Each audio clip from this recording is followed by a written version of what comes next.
यदि cancer obesity की वजह से कैंसर होता है, तो क्या यदि हम लोग ओबेसिटी को कम करने वाली दवाइयों का सेवन करके कैंसर को कम कर सकते हैं? हम लोग इस प्रश्न का जवाब ढूंढने की कोशिश कर रहे हैं। इसका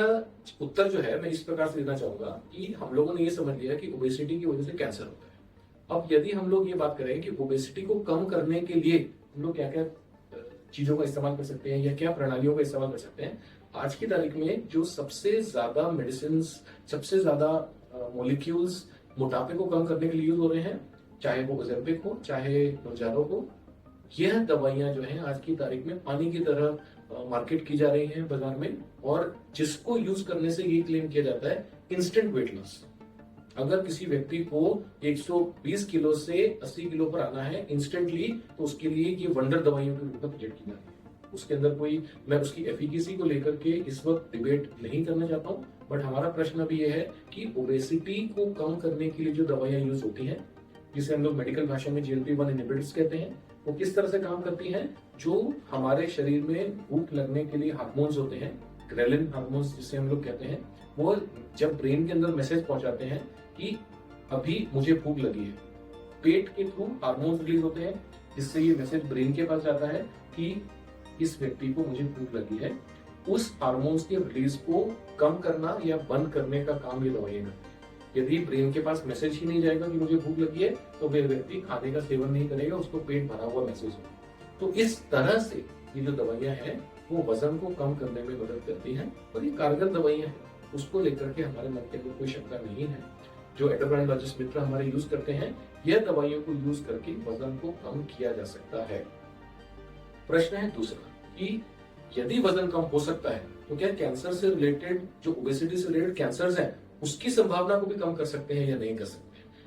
अनफॉर्चुनेटली इस बात का तथ्य हमारे पास नहीं है। हाँ, शुरुआत में इस प्रकार का कुछ डेटा, इस प्रकार का कुछ वैज्ञानिक लिटरेचर जरूर अवेलेबल हुआ था, जो ये कह रहा था कि जो व्यक्तियों के अंदर हम लोग इस प्रकार की वेट लॉस मेडिसिन, चाहे वो ओजेम्पिक हो या मोunjaro हो, इस प्रकार की मेडिसिन यदि यूज करते हैं तो उनके अंदर वजन कम होता है, और उन लोगों के अंदर कोलोरेक्टल कैंसर यानी कि आंतों के कैंसर के होने की संभावना भी कम होती है। ये शुरुआत में डेटा जरूर आया था और जिसको लेकर के काफी डिस्कशंस भी हुए थे, बट ओवर द टाइम जब इस डेटा को मैच्योर होने की बारी आई, तो अब आज की तारीख में हमारे पास ऐसा कोई पुख्ता प्रमाण नहीं है जिसके बिना पर हम लोग ये बोल सकें कि ओजेम्पिक या मोunjaro के सेवन से जहां तक वजन कम करने की बात है वो तथ्य सही है, बट इनके सेवन की वजह से कैंसर का प्रमाण भी कम हो जाएगा, ऐसा बोलने के लिए ठोस सबूत हमारे पास आज की तारीख में नहीं है। हाँ, एक और इसमें इंपॉर्टेंट फैक्ट है कि इस प्रकार की दवाइयों से जो इनिशियल प्री क्लिनिकल स्टेज के अंदर इन दवाइयों का जो ट्रायल्स किए गए थे, स्पेशली US के अंदर और यूरोप के अंदर, उन दवाइयों के सेवन में जब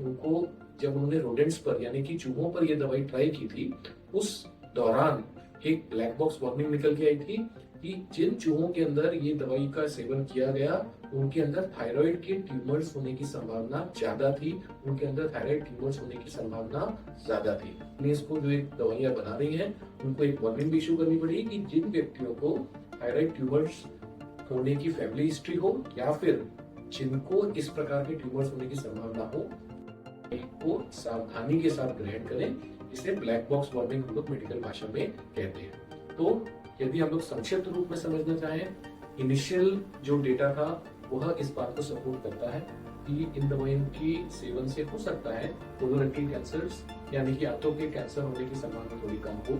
बट उसके पुख्ता सबूत आज की तारीख में कि इन दवाइयों के सेवन से कैंसर कम हो जाएगा ऐसा नहीं है। हाँ, और साथ में यदि किसी को थायराइड से रिलेटेड संबंधित तकलीफें हैं या थायराइड ट्यूमर्स होने की संभावना है या इस प्रकार का उनका जेनेटिक प्रीडिस्पोजिशन है जिसकी वजह से उनको थायराइड ट्यूमर्स होने की संभावना ज्यादा हो, उन लोगों को इस प्रकार की दवाइयां सावधानी के साथ ग्रहण करनी चाहिए।